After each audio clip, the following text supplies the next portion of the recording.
Ja, klopt. Dat is terecht. Dat klopt. Helaas is er vanmiddag een toerist wederom op Rogers Beach verdronken.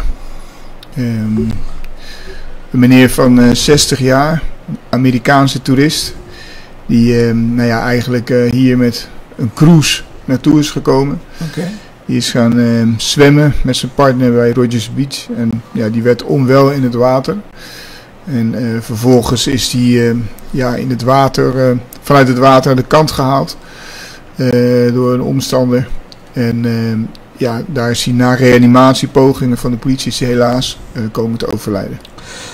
Wat kan de politie hierin mee doen?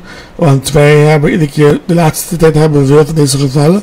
En ik begreep dat de politie zelf een uiterste poging had gedaan om deze persoon, die eerste 2 toeristen, Nederlandse toeristen, bij te steunen.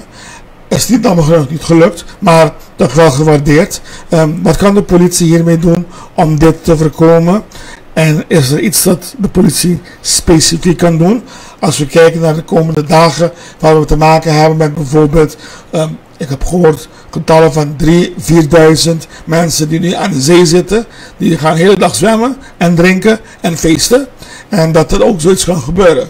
Ja, allereerst alle respect voor het fantastische werk dat mijn collega Rendel Wester heeft verricht bij het overlijdingsgeval waarbij de 2 vrouwen zijn overleden, helaas.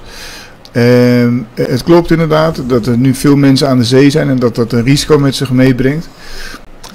De waarheid is ook dat, helaas maar waar, dat we zien dat vooral toeristen hiervan slachtoffers zijn. De Arubanen weten toch altijd iets beter in te schatten wanneer het gevaarlijk is. En die gaan niet zomaar diep de zee in, om het maar zo te zeggen. Ja. Maar wat wij kunnen doen en wat wij gaan doen is wij proberen heel preventief de mensen te waarschuwen. Met mensen in gesprek te gaan. We proberen ook te kijken en samen met andere partners, daar waar het nodig is, ook als het ergens uit de hand dreigt te lopen, te handhaven. Okay. Maar de winst zit hier in het bewustzijn. Het water, u kent alle op Aruba de onderstromen die er zijn. Ja, zorg dat je niet, bijvoorbeeld als je alcohol hebt gedronken, het water in gaat en weet dat als je gaat snorkelen, dat het direct invloed heeft op je bloeddruk als je daarmee het water in gaat. Dus, Okay. Ja.